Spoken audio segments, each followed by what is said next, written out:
Wisuda kemarin 18 sudah. Oktober. Oh 18 berarti tanggal 8 18 28. Saiki sampe nyuwun hadiah apa? Aku nek pengenku jane nek karo sampean iki duduk hadiah sing berupa barang. Apa? Apa? Gak berupa barang iki apa? Ya barangnya sampean. Maksudnya ki barang sing teko sampean ngono lho. Mbok barang sing dikasih oleh sampean. Mau dong. Aku bawa sesuatu loh. Oh. Apa iki tenan ora? Ini tenanan iki. Aduh. Ini tuh sebagai hadiah rasa sayangku ning gone sampean. Amin. Kok amin? Oh, iya. Ucapan sampean gimana tadi? Semoga panjang umurnya, sehat selalu, terus tambah sayang karo orang tua, amin. Tambah sayang karo keluarga, terus? Terutama saya. Sayang pura? Sayang. Kok sayang wis? Ra sida tak kene iki. Sayang cinta. Sayang cinta. Ayo cium sik.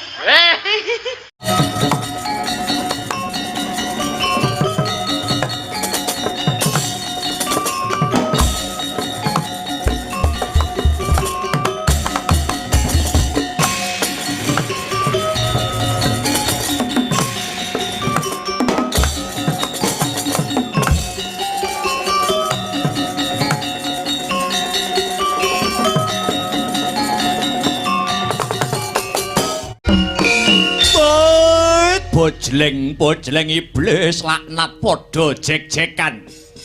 Adikku Yayi Rukmakala. Ana dawuhmu apa Kakang Rukmuka? Pranyata dewa isih adil karo umate Yodi. Kok Kakang Rukmuka kandha kaya mangkono nganggo dasar apa, nganggo wewaton apa Kakang? Buktine wis cetha. Nalikane ana ing Alastrik Basara kene wis babar pisan ora ana panganan, ya kuwi wujude kidang kang sarta menjangan. Dewa lah kok malah kirim pangan wujude menungsa Yayi. Ya yen pancen kaya mangkono, ayo enggal ditakoni sapa jenenge lan saka ngendi asale. Aku selak ora kuat ngempet luwe, Kang. Ya sabar luwih dhisik. He menungso, yen nitik saka busanamu kowe kuwi satriya. Yen pancen satriya sapa kekasihmu lan saka ngendi pinangkamu dene kowe wanuh-wani mlebu ana ing alas iki. Apa kowe ora ngerti yen kene kuwi alas pengalapan, sapa wani mlebu metu mung baliaran. Wah.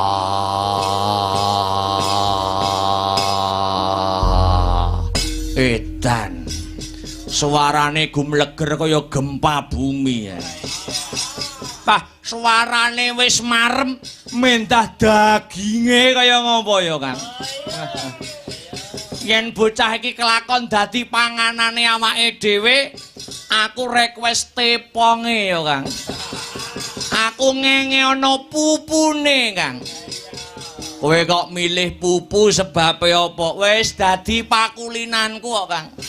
Aku yen arep nyerang wong sing tak serang pupune sik, Kang. Wong edan malah tekan ngendi-ngendi. Satriya Jodipati Bratasena kekasihku. Bratasena ya Bimasena edan-edanan. Bali takon ana buta loro sak kembaran, sapa jenengmu? Aku Kang Baureksa alas kene jenengku Rukmuka. Aku Rukmakala, Gus.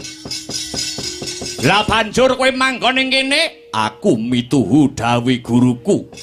Goleki wujute kayu gung susuing angin. Yen kowe ngaku kowe sing Baureksa alas kene, coba duduhno. Ngendi wujute kayu gung susuing angin? Wah, kuncung nganti gelung lagi weruh kandhamu iki aku. Kowe aja kumbi. Dawe guruku kayu gung susuing angin mapane ana kene. Ah, iya, lali aku, lali Bratasena. Aku ngerti panggonane Kayugung. Susune sapa mau? Susuing angin. Susuh. Iya susuh. Kuwi manggone ning wadukku. Wadukmu ya. Carane njupuk metu tutukku mlebu wetengku. Tegese kowe dadi pangananku. Kowe arep mangan aku. Panganen yen kowe arep mangan aku. Ning iling-ilingen kewan cacing kae yen kepidak mesti molet apa maneh jalma manungsa. Panganen Bratasena nek pengin tak bobok wetengmu dina iki. Ya. Alah, adewe dadi buta nek kalah galak to, Kang. Lah ya iki medeni tenan. Kowe bangga, Gus. Ya, apa abamu bagus? Leno pangin dawa lakon geget siung pengapit bialiaran giancur cah biasmu.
Sajroning prang bebela negara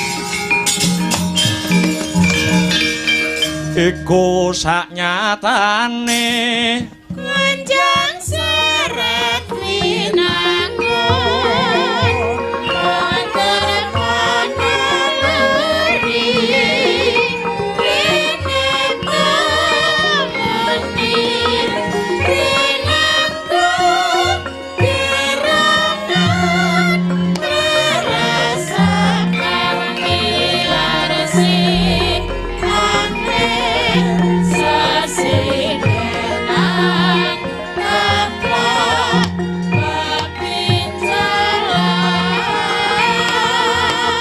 suwe-suwe manuju prana bakti magang tangi rama sidra saya lerda sumanti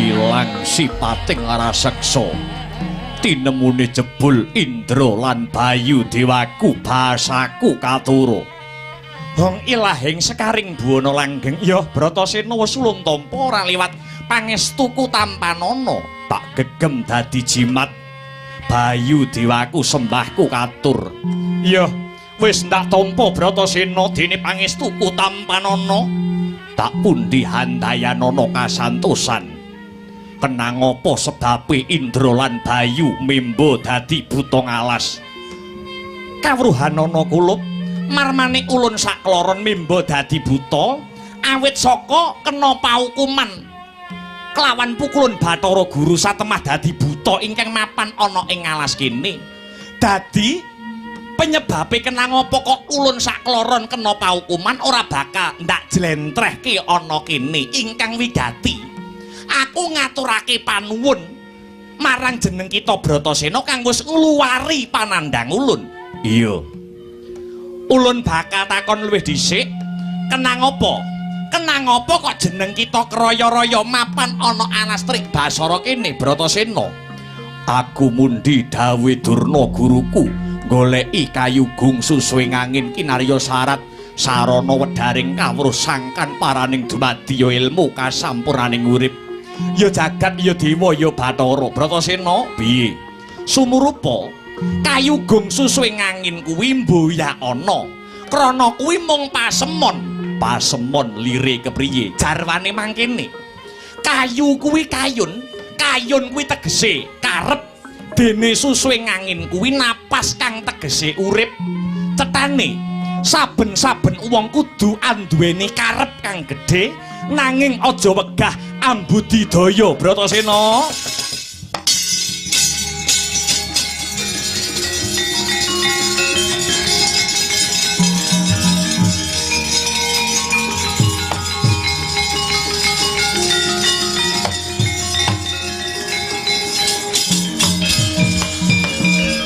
Sino karata mretaratam tutantuning utama titi tetep dadi pangubaning madya tentreming ati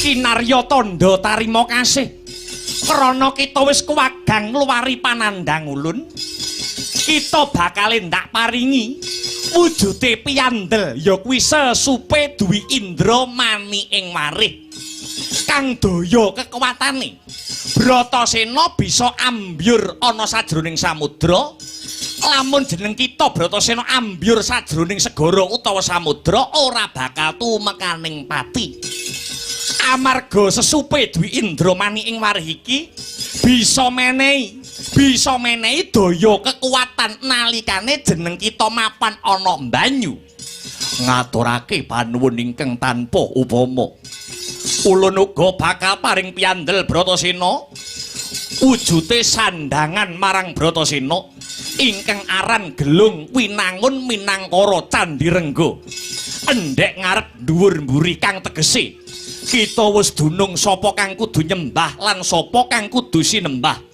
Lan sekabehane laku dharma kang kita tempuh iku unduh-unduhane maguru. Salokane margane weruh sarana takon, margane bisa sarana tetiru. Cekak cukupe gelung minangkara iki dadiya tandha manunggaling Gusti kang murbeng dumadi marang jeneng kita Angger Bratasena. Ngaturake panuwun marang Bayu Dewaku. Reh ne sak mengko ndak wawas wis paripurna mara diagi remna kang dadi paningalmu. Weningna panca indriyamu. Inarya panjinge sesupe duwi indra mani ing marih. Sabanjure ulun bakal nyuwun pamit bablas munggah marang kayangan. Jeneng kita Bratasena tumulinggal baliya ana gurumu Pendhita Durna. Semono uga aku Bratasena, ulun uga bakal bali mring kayangan ngestokake dawuh Indra lan Bayu Dewaku. Barengi sintrang samirana. Muga-muga bisa anyembuh jantraning Bratasena satemah kasembadan apa kang dadi gegayuhane Bratasena. Sintrang samirana kecerewane tapi kan turu ing barang pinutong ing anak omakai kurang. Sintrang samirana kecerewane tapi kan turu ing barang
Dik Patih, cahe jek urip. Ye, cahe jek urip. Bratasena isih meger-meger, malah sak rampunge mulih tekan candramuka cahyane sumunar. Saiki mbuh ora idep. Nek ora iso mateni Bratasena wae bakal dilereni tekan rombongan Ngastina. Piye neh iki?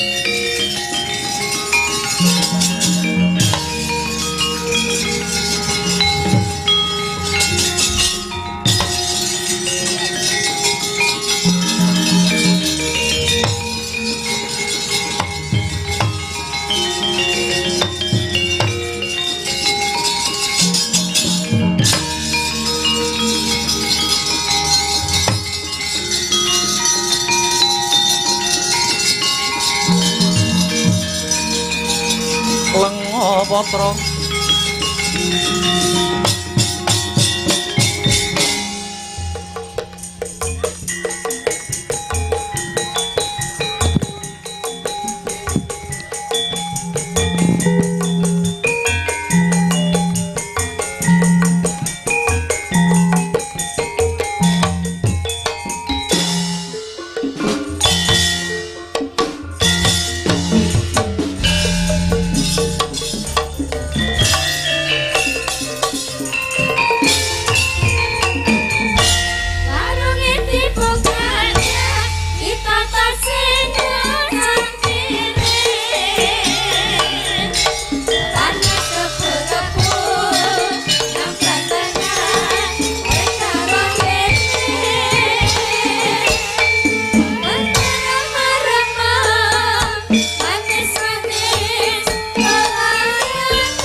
Subhanallah walhamdulillah wala ilaha illallah wallahu akbar. Duh, anakku sing ndak tresnani, anakku sing setinik-tinik, duh anakku bocah ayu limbuk. Ana dawuhmu apa yung nimbali karo anakmu aku? Nganggo leren sak wetara ya nok, ngono ya mak. Ngaturake apa ta wigatine aku karo kowe sowan tinimbalan ngono. Nanging luwih dhisik ayo anakku limbuk ndak kanthi bebarengan ngegungake rasa puja lan puji syukur kunjuk marang Gusti ingkang murbeng dumadi Tuhan yang Maha Esa Hyang Widiwasa ngono ya mak. Ingkang wis malimbarake keberkahan lan kenikmatan. Becik nikmat sehat, nikmat sempat, nikmat iman saengga aku karo limbuk bengi iki bisa manunggal ingkang sarta tetunggalan ana ing adicara pahargyan bengi iki no. Oh ngono mak. Iya. Lah banjur bengi iki mengeti adicara apa mak? Iki ngene ya nok. Adicara bengi iki tidak lain dan tidak bukan. Ya kuwi puncak acara. Oh ya. Puncak acara peringatan ya kuwi HUT Proklamasi Kamardikan RI Republik Indonesia. Ya kuwi kang wis yuswa 80 taun. Oh ngono. Kang kagelar dening para warga masyarakat Kecamatan Baron, Kadipaten Nganjuk. Oh ngono ya mak. Pancen bener kaya mangkono. Iya ngestokake dawuh. Mula aku karo kowe anakku limbuk wis sak trepe wis sak pase. Lamun bengi iki awake dhewe ngaturake panuwun. Oh ngono. Ngaturake panuwun ingkang tanpa pepindhan, terima kasih yang sangat banyak kunjuk marang sapa wae. Kunjuk nuwun inggih menika pepunden kula pangarsaning giat. Iya. Bapak Camat, Nduk. Oh, Bapak Camat. Bapak Camat Kecamatan Baron.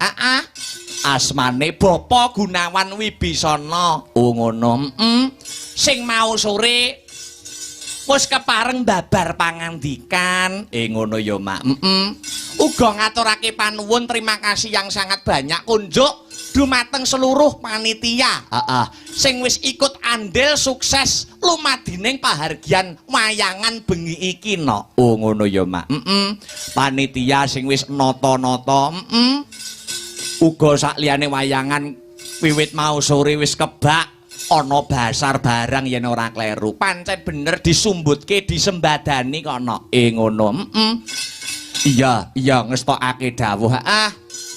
PHBN peringatan Hari Besar Nasional negarane awake dhewe, Negara Kesatuan Republik Indonesia kang wis mencapai umur ke-80 tahun. Ya pancen bener.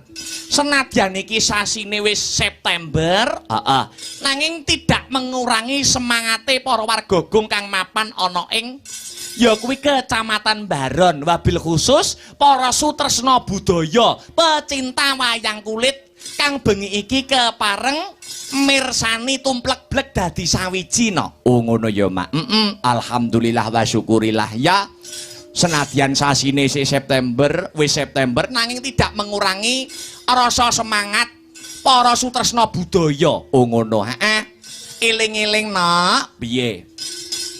Eling-eling Indonesia wis mardika umur 80 tahun, awake dhewe saiki wis ora perang mungsuh penjajah. Wis ora perang secara fisik, wis ora perang ngusir penjajah, ora no. Nanging tugase awake dhewe selaku menjadi generasi penerus hanya mengisi kemerdekaan tentunya dengan hal-hal yang positif. Oh ngono ya mak. Iya ngestokake dawuh aja nganti no. Aja nganti perjuangane para pahlawan-pahlawan kusuma bangsa biyen sing wis merdikake negara iki. Iya. Ibarate toh bondo jiwa raga nyawane diudhokke kanggo sang saka merah putih. Iya. Aja nganti perjuangane para pahlawan kusuma bangsa biyen anggone ngeraih kemerdekaan negarane awake dhewe iki saiki ana ing jaman saiki dikotori oleh oknum-oknum sing kepengin ngogak-ngogak katentremane negarane awake dhewe, ngobak-ngobak banyu bening gawe rusuh ana ing negarane awake dhewe, Negara Kesatuan Republik Indonesia. Oh ngono ya, Mak. Aja nganti dikotori ya kuwi kelawan oknum-oknum sing ora tanggung jawab. Ana negarane tambah umur otomatis ayo masyarakate tambah dewasa. Oh ngono ya, Mak. Ya ngestokke dawuh. Awake dhewe selaku generasi penerus kudu tetep menjaga kondusivitasé negarane awake dhewe. Iya ngestokake dawuh. Kaya wingi-wingi ana gegeran wis ben sing geger ben geger. Negarane awake dhewe wit Kediri, Madiun, Surabaya sing geger ben geger. Wabil khusus awake dhewe memulai diri sendiri. Dari diri sendiri. Ibda binafsih memulai dari diri sendiri, dimulai saka masyarakat Nganjuk wabil khusus ingkang mapan ana ing Kecamatan Baron kudu tansah menjaga persatuan, menjaga kesatuan, guyub rukun, gotong royong warga masyarakat, aja nganti rusak mung mergo oknum-oknum sing kurang tanggung jawab. Oh ngono ya, Mak. Ya ngestokke dawuh. Upamane demo kaya wingi-wingi ning Jaban Kutha arep menyampaikan aspirasi monggo ning aja ngurusake wujude fasilitas umum. Oh ngono. Upamane fasilitas umum ana sing rusak, ya kuwi mbangune ya nganggo duwite awake dhewe. Oh ngono ya, Mak. Ora wurunga mbangune maneh dandanine meneh ya nganggo duwite rakyat. Oh ngono ya, Mak. Aku mung selaku seniman desa, dalang mung dadi penyambung lidah. Oh ngono ya, Mak. Nek DPR kae perwakilan rakyat, Dewan Perwakilan Rakyat, nek awake dhewe DPR kuwi nak dalang perwakilan rakyat. Oh ya. Dadi sak bisa-bisa dalang jaman saiki kudu iso nentremke kahanan. Oh ngono. Nentremke kahanan ya ora nggur dalang apa wae. Sing dadi profesimu, entah kuwi tani, dadi guru, pejabat dan lain sebagainya. Kuwi kudu ikut andil dalam membangun bangsa. Carane piye? Ya kuwi anut profesine dhewe-dhewe. Nek dadi guru, ya dadi guru sing apik. Dadi tani-tani sing becik, seniman pejabat, ya pejabat sing becik, pejabat sing jujur. Oh ngono ya, Mak. Ya alhamdulillah wa syukurillah ngaturake panuwun berkah barokah kanggo warga masyarakat Kecamatan Baron. Biyung ndongake apa? Mah dongaku Mbah Nyumili kok, Nak. Muga-muga sak rampunge seluruh rangkaian adicara puncak PHBN peringatan Hari Besar Nasional ke-80 kang denadani warga masyarakat Kecamatan Baron, muga-muga warga masyarakat Kecamatan Baron sumrambahe marang kabeh masyarakat Nganjuk. Ya. Kecamatan Baron dadi kecamatan sing baldatun thayyibatun warupun gofur, gemah ripah loh jinawi kerta tata turaharja, murah sandang kelawan pangan. Apa wae sing dadi idam-idaman kang sarta kepinginane para warga masyarakat ing Baron. Bisa sembodo ingkang jinangka, rahayu ingkang tinemu, basuki ingkang kaesti, gagah ingkang jinangkah. Amin amin amin Allahumma amin amin ya rabbal alamin. Hasbunallah wa ni'mal wakil. Ni'mal maula wa ni'man nasir. Wala haula wala quwwata illa billahil aliyyil azim. Gusti Allah sasambaranku ingkang tulung marang aku.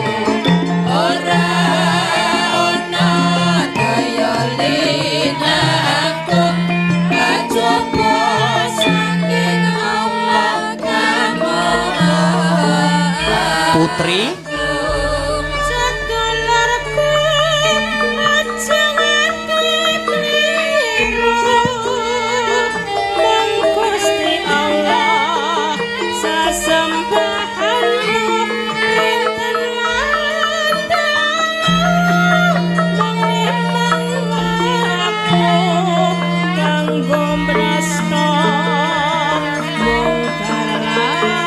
Sareng. Sedulurku aja nganti kliru Mong Gusti Allah sesembahanmu lingkungan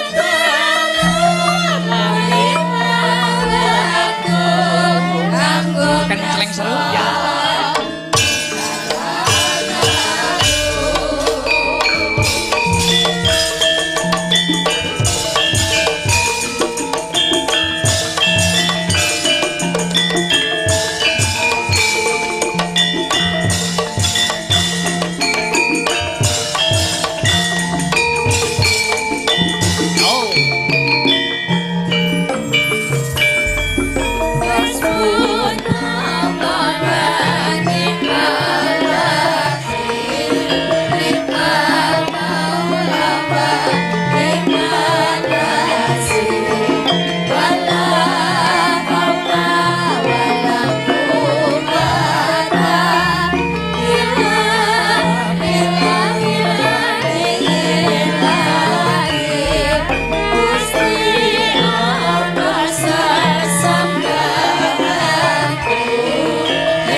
Alhamdulillah kebak barokah negarane awake dhewe. Muga kaya mangkono, Nok. Iya, bedane agama, suku, ras kuwi wis selesai, Nok. Wis selesai. Wis kuwi selesai ana jaman pahlawan kusuma bangsa biyen. Oh ngono, heeh. Aja nganti jaman saiki congkrah dredah munggahe panca bakah. Iya, mung perkara beda-bedaning suku, agama, ras lan sak panunggalane. Oh ngono, heeh.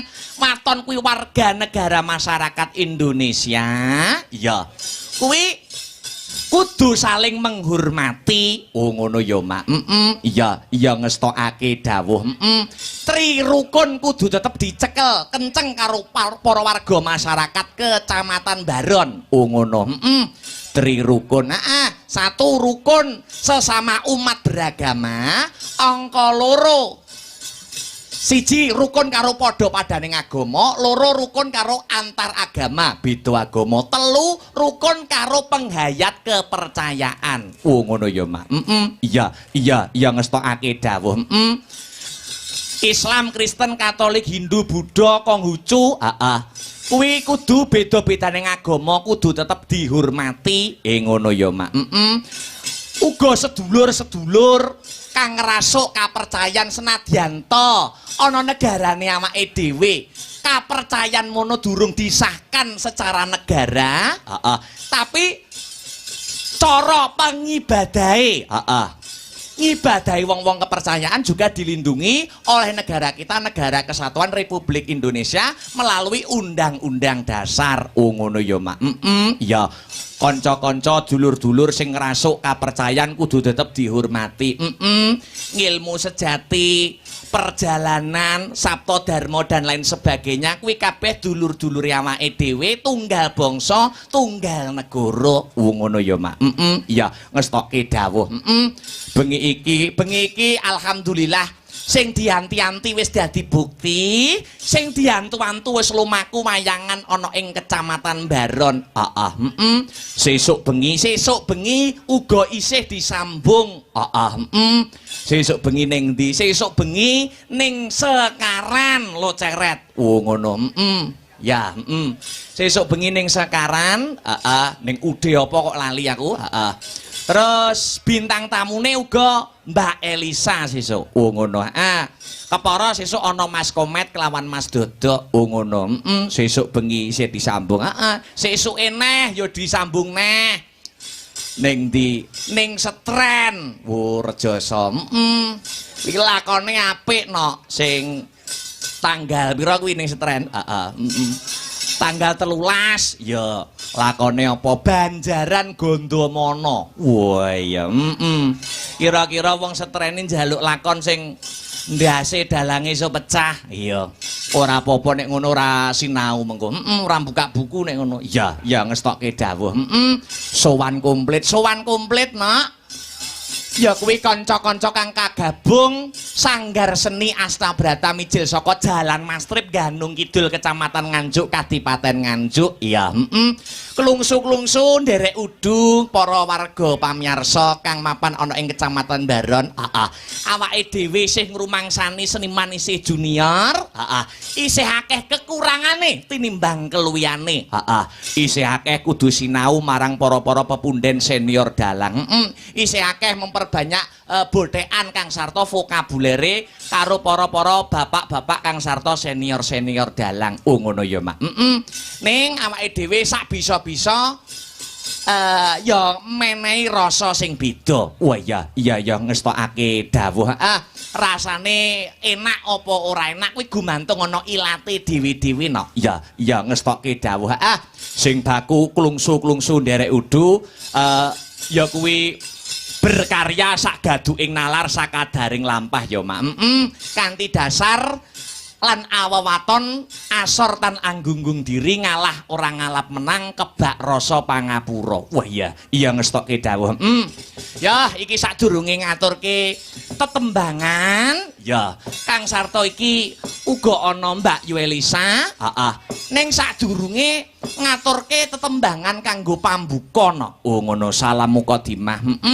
Ya kuwi jumbuh kelawan kahanan, njumbuhke kelawan swasana lagu-lagu perjuangan. Wah iya. Ya kuwi kanggo ngobarake jiwa nasionalisme. Ya, jiwa-jiwa patriotismene para warga masyarakat Kukuban Kecamatan Baron sumrambahe kang rawuh masyarakat Nganjuk ana ing adicara bengi iki. Ngono. Lagu-lagu perjuangan. Wah iya. Dibawani luwih dhisik. Maka Mas Heru katuran anyalirani, Mas. Wah iya, coba kaya ngapa? Maka Mas. Hanyar korop kinarya mengeti anyar karo kinarya mengeti. Lanjut. Tanggap warasa wiasana goro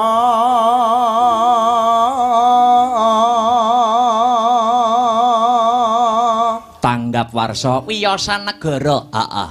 Negarane Republik Indonesane.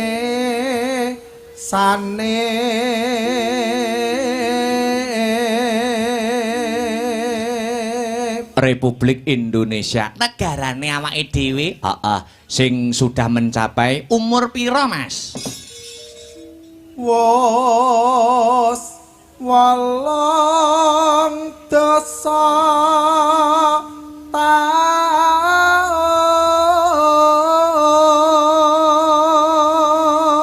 Terus proklamasi mardika yakti. proklamasi mardika yekti bapak proklamatore sinten Mas? Dening Soekarno Hatta pahlawan nunjul.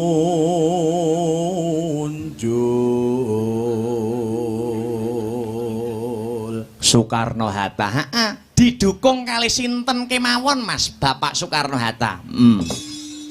Sinang kuyung prapejuang,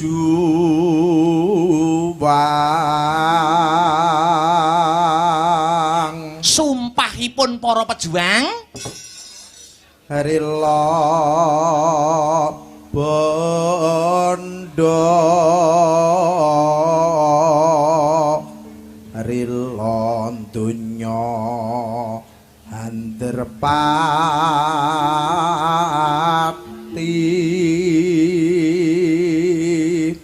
terakhir jejer kusuma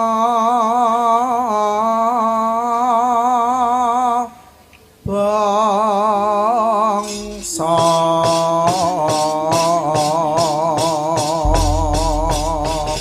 diwiwiti lancaran 45 rong rambahan ya no karya besar ya kuwi cakepane yen ora kleru sing ngripta inggih menika Bung Karno Presiden RI pertama. Sing aransemen ya kuwi dalang senior almarhum ya kuwi Kinarto Sabdo Semarang. Dua kolaborasi cendikiawan kebanggaan Indonesia. Lancaran 45 rong ramban dibablaske lagu-lagu perjuangan. Ya coba kaya ngapa buka saking tenor Mas. Ya.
Lagu-lagu perjuangan loh. Ya.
Wis katur ya.